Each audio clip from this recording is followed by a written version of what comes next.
It's not just about the mind. See, when we say mind, the English word mind is only generally referring to only the thought process. Now you have access to your consciousness. What we are referring to as consciousness is that dimension which is neither physical, nor is it electrical, nor is it electromagnetic.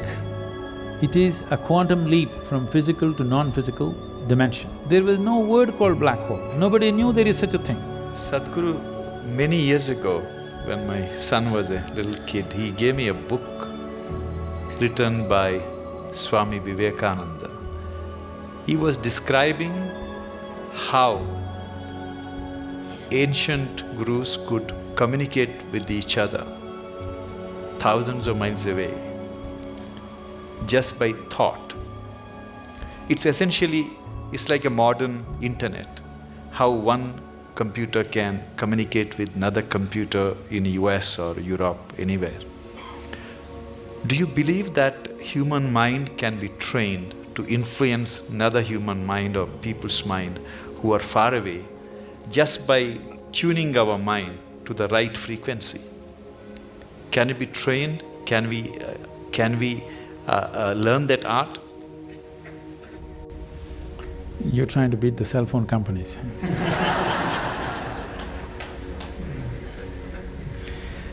It's not just about the mind. See, when we say mind, the English word mind is only generally referring to only the thought process. Thought process is the most surface element of your mind. I think because of European thought, we have given too much significance to the thought. In the yogic science, we do not attach any importance to what you're thinking about or feeling right now, because what can you think? Only the data that you have collected, you're recycling it. It's of no great consequence. Whatever is in the surface of your mind keeps rolling, that is not of any consequence. What you're thinking and feeling right now is very surface of mind. There are deeper dimensions of the mind. In Sanskrit language, there are many words to describe the different states of mind. But now there is one aspect of the mind, for lack of time and stuff, I'll leave those things. There is one aspect of the mind which we refer to as chitta. Chitta is the innermost core of the mind, which is your connection with what we are referring to as consciousness. If your chitta becomes conscious, if your chitta acquires a certain level of conscious control, if you acquire, now you have access to your consciousness. What we are referring to as consciousness is that dimension which is neither physical, nor is it electrical, nor is it electromagnetic. It is a quantum leap from physical to non-physical dimension. A non-physical dimension being the lap of the existence. It is the non-physical in whose lap the physical is happening. Physical is a small happening. In this cosmos, not even 2% or not even 1% is physical, rest is non-physical. This non-physical dimension, in the yogic terminology, we use a specific sound which is connected with that dimension. Today it's all very highly distorted. We call this Shiva. That means that which is not. When we say Shiva, we are not referring to some man sitting up there. We are talking about a dimension which is not, but it is in the lap of this dimension, everything that is happens. So if your chitta becomes even mildly conscious, your ability to not only communicate an idea or a thought, even to deliver something is possible. Physically deliver something is possible. So, is it a possibility? Definitely it is. Right now, can we teach it to all these people? In theory, yes. But are they willing to work towards it? That's a question mark. One big problem is, our education systems are such, we have glorified our thought to such a place. First, to bring that down itself will take time. To make them understand the stupidity of their thought, it will take a whole lot of time. Because everybody thinks they're smart, but actually the smartest thing about most people is their phone.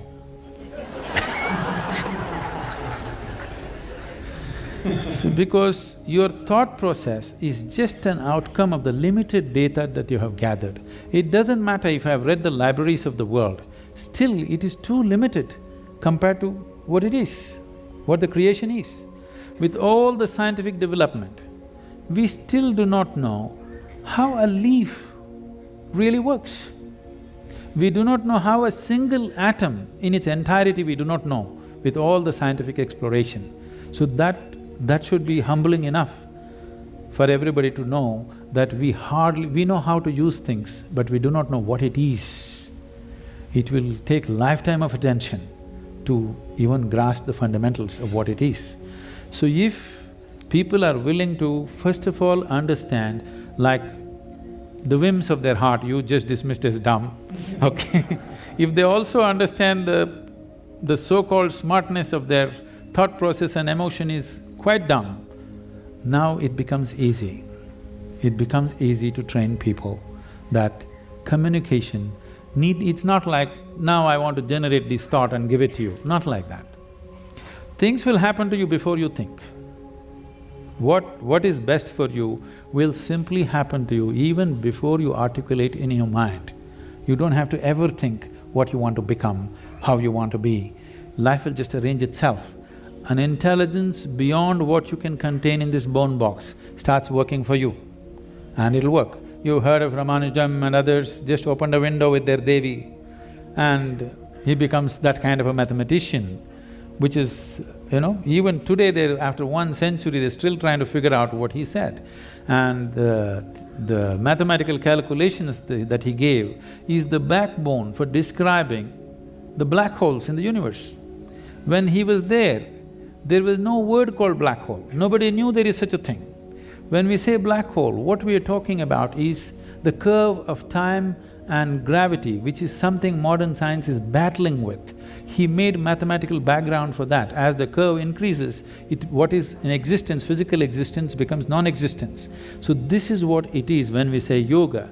You reduce the curve in such a way that what is largely physical becomes non-physical. Once it's non-physical, time and space is not an issue. Once time and space is not an issue, communication is simply there. Telepathy is a process of receiving thoughts and feelings from another person, a type of sensory perception. It usually occurs over distance and without using the usual sense like hearing or touch. There are several types of telepathy activities out there today. Sensory perceptions or ESP refers to information perceived beyond the 5 senses, including phenomena such as telepathy, clairvoyance, and foreknowledge of the future events. These phenomena are often considered unbelievable because they cannot be overly seen or measured. However, recent research explores the possible biological mechanisms behind them. Telepathy involves communications outside the known senses. Many studies have shown that we can read other people's minds because we have neurons that act as automatic mirrors, allowing us to automatically grasp the intention and emotion of others. In 2007, physiology professor George Domes and his colleagues found that oxytocin, a hormone that increases trust and social approach behavior, can enhance the ability to interpret subtle social cues. This is not a stretch to imagine that we can pick up on the emotions and intentions of others around us. But can this be done over long distance too? Well, in 2014, a study conducted by psychiatrist Charles Gao and his colleagues found that brain-to-brain communication via internet is possible. MD Seren Pillai describes an experiment in her book where they proved that a person thinking the words hola and ciao in India could communicate this to people in Spain without speaking, being seen, or typing it. Information can indeed be transmitted across large distance when the internet connects two people. In understanding the complexities of psychic powers and telepathy, Sadhguru delves into the essence of the mind, highlighting the significance of chitta as our link to consciousness. By gaining control over the chitta, we unlock profound possibilities, enabling life to harmoniously with our intentions. As we conclude our exploration, remember that the journey of discovery is ongoing, and each insight offered by Sadhguru is but a stepping stone on the path to deeper understanding. Let us carry these reflections with us, allowing them to inspire and guide us on our individual journeys of growth and self discovery. This marks the end of our discussion for today, but the wisdom shared by Sadhguru continues to resonate within us, igniting the spark of curiosity and insight.